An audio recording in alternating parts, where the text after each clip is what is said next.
Guys, my name is Risha. Welcome to my YouTube channel. So जैसा कि आप जानते हैं, हमने अपनी पिछली वीडियो में class 12th accountancy admission of a partner के सभी क्वेश्चन की सीरीज़ ख़त्म कर ली थी। वो चैप्टर हमारा ख़त्म हो चुका था। आज हम अपना नेक्स्ट चैप्टर पढ़ेंगे जिसका नाम है रिटायरमेंट और death of a partner.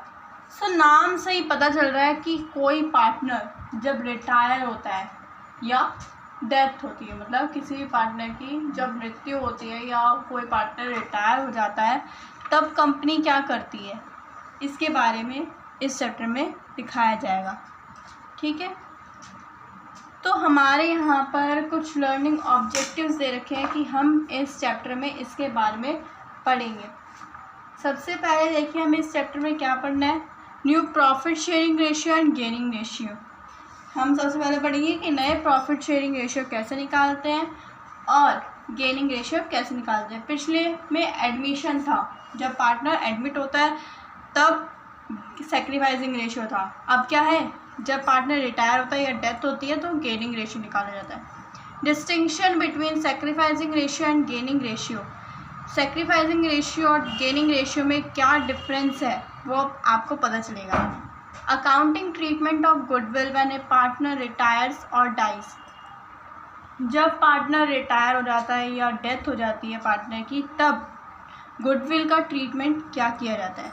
Accounting treatment for revaluation of assets and liabilities.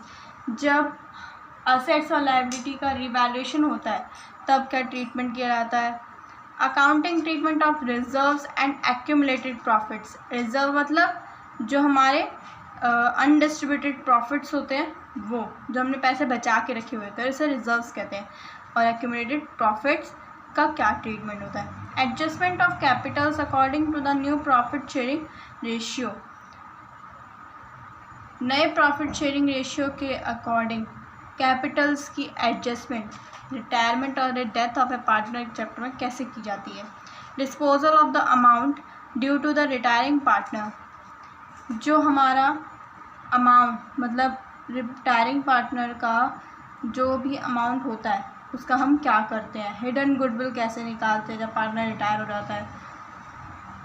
Calculation of amount payable to the representation of a deceased person. हम अमाउंट का जो अमाउंट दे दी जाती है उसको कैसे, मतलब क्या ट्रीटमेंट किया जाता है उस समय। इन सब चीज़ों के बारे में हम पढ़ेंगे।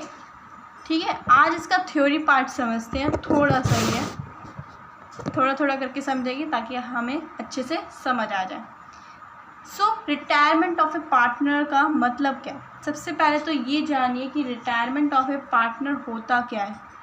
जब कोई पार्टनर, ठीक है, मान लीजिए एक फर्म में, एक सेकेंड देखिए, मान लीजिए ये मेरा एक फर्म है, that is firm means company है कोई। ठीक है, इसमें हमारे 3 पार्टनर्स थे, ए, बी और सी।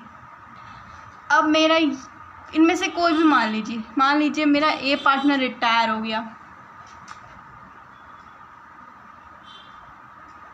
रिटायर मतलब कि कभी कभी हो जाता है कि वो जब व्यक्ति बूढ़ा हो जाता है तब रिटायर होता है, और कभी कभी ये होता है कि उसको नौकरी से निकलना होता है तब वो रिटायर हो जाता है, नहीं करना होता सिर्फ जॉब तब वो रिटायर हो जाता है। या कभी कभी हो जाता है कि वो डेथ हो जाती है उसकी, कुछ भी सिचुएशन आ जाती है। ठीक, तब हमारा जो है बी और सी, जैसे मान लीजिए इनका न्यू प्रॉफिट शेयरिंग रेशियो इन तीनों का इक्वल था 1:1:1। अब ए तो रिटायर हो गया तो न्यू प्रॉफिट शेयरिंग रेशियो क्या बनेगा, 1:1। ठीक है, क्लियर, समझ आया। वैसे ही हमें यहाँ समझना है कि जब पार्टनर रिटायर हो जाता है तो क्या होता है। A partner has the right to retire from the firm after giving due notice in advance. Means एक पार्टनर को हक होता है कि वो रिटायर हो फर्म से, लेकिन उससे पहले उसे एक नोटिस देना पड़ता है एडवांस में।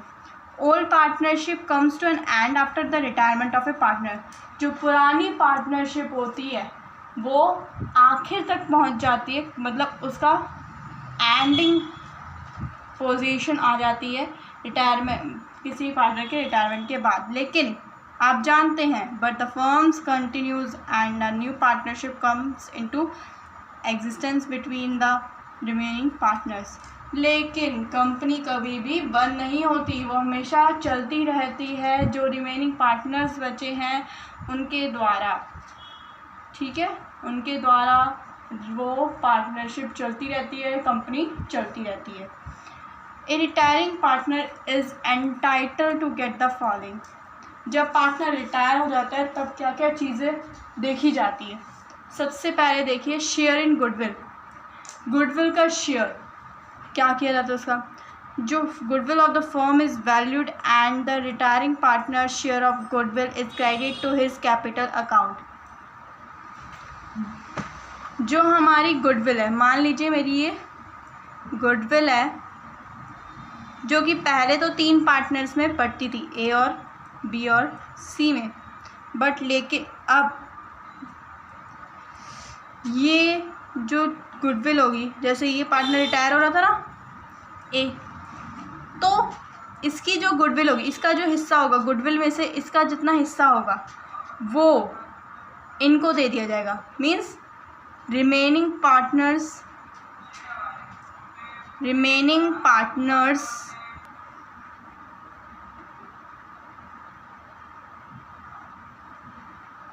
कैपिटल अकाउंट जो बी और सी का है वो क्या कर दिया जाता है, डेबिट कर दिया जाता है to retiring partner's capital account.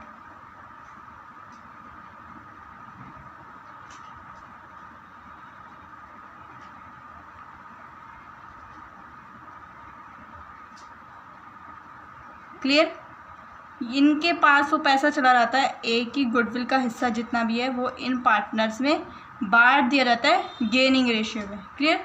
ये आगे समझ आएगा आपको, अभी इतना ही समझ लीजिए कि जो पार्टनर रिटायर होता है उसकी गुडविल का हिस्सा बी और सी में दे दिया जाता है। क्लियर? आगे लिखा है share in reserves. Reserves are the undistributed profits of the previous years, hence the retiring partner's share of reserves or undistributed profits is also credited to his capital account. Reserves होते हैं हमारे undistributed profits होते हैं पिछले साल के, वो reserves और undistributed profits जिन्हें कहते हैं वो भी पार्टनर के कैपिटल अकाउंट से क्रेडिट कर देता है। मतलब उसमें भी ऐसे ही होता है, बी और सी का जैसे जो रिमेनिंग पार्टनर्स हैं उनकी कैपिटल अकाउंट डेबिट कर दिए जाएंगे to retiring partners capital account. Clear? Share in revaluation of assets and liabilities. Assets and liabilities are revalued on the date of retirement and retiring partner's share of profit is credited or loss is debited to his capital account. जो revaluation मतलब assets और liabilities का जब revaluation होता है तो assets और liability revalue करी जाती है उस पार्टनर के रिटायरमेंट के समय। उनका जो पार्टनर्स का शेयर ऑफ प्रॉफिट है वो क्रेडिट कराता है या लॉस है वो डेबिट कराता है उनके कैपिटल अकाउंट से। मींस अगर प्रॉफिट आया तो रिटायरिंग पार्टनर क्रेडिट होगा। Clear? To retiring partner capital account होगा। अगर लॉस आया तो by retiring partner capital account होगा। समझ आ जाएगा आपको जब ये सिचुएशन सारी आप देखोगे। अभी बस मीनिंग समझ लो कि इसका मतलब क्या है। अकाउंटिंग प्रॉब्लम्स मतलब रिटायरमेंट के समय क्या क्या अकाउंटिंग प्रॉब्लम्स आती है। Calculation of new profit sharing ratio and gaining ratio of the continuing partner. New profit sharing ratio और गेनिंग रेशियो को कैलकुलेट करना, जो रिमेनिंग पार्टनर्स बचे हैं उनके न्यू प्रॉफिट शेयरिंग रेशियो और गेनिंग रेशियो को कैलकुलेट करने में क्या प्रॉब्लम आती है ये देखेंगे हम।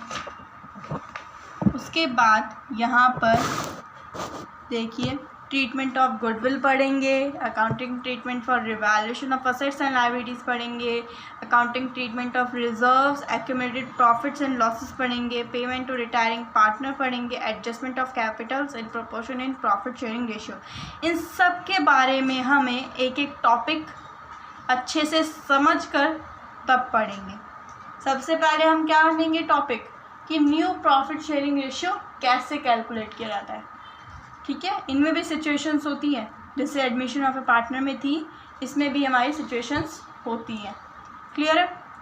आज की वीडियो में इसके थ्योरी पार्टी, अगली वीडियो में हम इसके प्रैक्टिकल क्वेश्चन की सीरीज स्टार्ट करेंगे, new profit sharing ratio start करेंगे। तब तक आप इनकी थ्योरी को अच्छे से समझिए और अच्छे से पढ़िए कि क्या लिखा गया है, ताकि आपको जब थ्योरी के क्वेश्चंस आएँ अच्छे से आप उनका जवाब दे सकें। Thank you so much guys for watching my video. If you like my videos, please like, share and subscribe my YouTube channel.